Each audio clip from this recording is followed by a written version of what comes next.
In this video, we're going to talk about how you can hire your first virtual assistant for Amazon FBA online arbitrage. We're going to talk about what site I think you should be using to hire your virtual assistants, how to figure out exactly what your job post should look like, whether or not you should give an interview and an alternative that I think is sometimes better, what to do when they're hired, and how to grow your skill as a manager. So let's get started. So the site I would suggest using for hiring your virtual assistants is onlinearbitrage.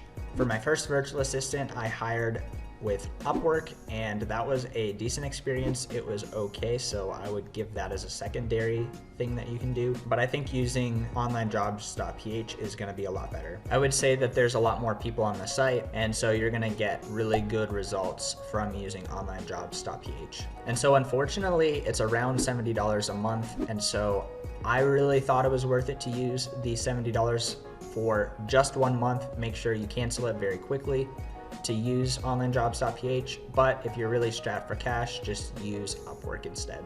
But a really important part of this is actually figuring out what your job post is going to be. And that is basically based on what you actually need in someone to help you with. So basically, instead of thinking, what is my job post going to be? Sit down and think, what are the things that I specifically need help with? Do you need help with sourcing online arbitrage from places like Nike, Dick's, and Kohl's? Then maybe say in your job description that you need a virtual assistant who is experienced with 𝗖cie, experienced at purchasing online arbitrage apparel items, and is familiar with buying from sites like Dick's and Kohl's. And then in addition to just the bare bones of what you are looking for in your job description, I would also highly recommend that in your job post you have some kind of question in there to kind of make sure that they're actually reading the job application. Like for me, for example, I got this from 𝗰𝗲𝗹𝗶𝗹 and 𝗠𝗲𝗋, but basically they would ask something like, what is your favorite animal, or what's your favorite color, and instruct them to actually put the answer to that question in the subject line of their application. That way you can very quickly go through and just weed out all the people who did not answer that question correctly. And in that way, the detail-oriented people will most likely be left, and the people who didn't take the time to actually read the job post and very likely won't do as detail-oriented of a job for you can be separated. So once you've actually posted your job post and you've looked at all the applications, you may start to see that there are anywhere from 2 to 10 people that seem to be your favorites, and you're not quite sure how to pick from these people. And so in this case, there's a couple things you can do. You can, number 1, interview them. You can, number 2, give them a short, maybe 5 to 20 minute test that is based on the job that they're going to be doing, or you can just choose. And so in my experience, I've done interviews, I've done short tests, and I've also just straight up hired people, and it really depends on the thing that you are hiring for. I personally often will just give a short test based on the job, or I will just pick, but that is just me. And I'd really encourage you guys, if you have chosen the person that you are going to work with, that you should go ahead and message the people who did not get the job once everything is finalized. So first of all, there's a few things about having someone start to work for you. I would strongly suggest doing a trial period. This is oftentimes a month, and you can just communicate, hey, I really would like to have you work for me, but I want to just be sure that this is a match for both of us. And so we're going to have a 1 month paid trial period. And if it doesn't work out at that point, oh well, nothing wrong. We can just part ways. And if it does work out, you can continue working for me. So you can kind of phrase it like that. 100% make sure that you pay them for this trial period. They are employed, they're doing work for you. You need to pay them. And speaking of that, oftentimes virtual assistants will be wary because they have been scammed in the past. They'll accept a job and then the person doesn't pay them. So I would strongly suggest, even just for the first month, do a weekly pay for them. That way they don't work for you for a whole month without knowing whether they're going to get paid or not. So with all that in mind, when they actually get started on the job, you're going to want to have some guidelines and SOPs for them to follow. An SOP is basically a standard operating procedure.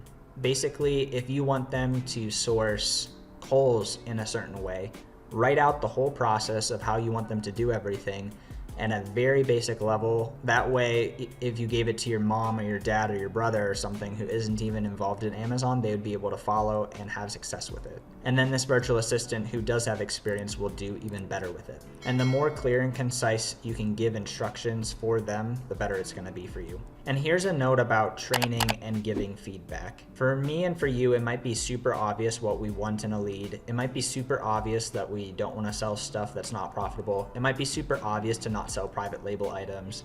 But at the end of the day, getting really mad and just losing your temper and just being really short with someone does not help in this situation. I mean, just think about it for you. If someone gets really short and angry with you, do you end up liking the person and wanting to do a good job for them? Probably not. And even more so, there's cultural differences that make it so that if you can be very positive about the good things that they did, that's gonna go a really, really long way. So for example, let's say that you hired someone to help you with sourcing and they gave you 20 leads. Instead of giving them feedback saying 1 through 11 and 13 through 20 were awful and I wouldn't purchase them, maybe say, number 1, I had really good ROI and it looked like it was selling really well, but I did see that there was the brand on the listing and that the 𝗖cie offer count was almost always at 1, and so for that reason I probably won't purchase this. You kind of understand and see the difference in tone there, and the fact that I actually took the time to say, wow, that was really good ROI. Wow, that looks like it sells really well. I probably didn't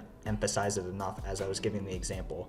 But basically, if you can be really positive about the things that they did do, because almost for sure they didn't completely botch it, that's gonna go a really long way. And that's gonna help them feel like, oh, like I actually did a pretty good job, and yes, there's this thing that I need to improve on. And in that way, they're probably actually gonna remember the thing that you want them to improve on and try to do better next time. And it'll actually go much, much better for everyone if you do it that way. And finally, speaking of this, if this is your first time hiring a virtual assistant, this might be one really big point in all of this is remembering that your skill as a manager and as a delegator is going to grow over time. At the very beginning, it's going to be really hard to give up control and give the correct instructions and empower the people to help you in the correct ways. It's gonna be a skill, it's gonna take time, it's gonna be really frustrating, it's gonna be really hard. And coming into it, you might not even thought that it's gonna be a skill or difficult to learn.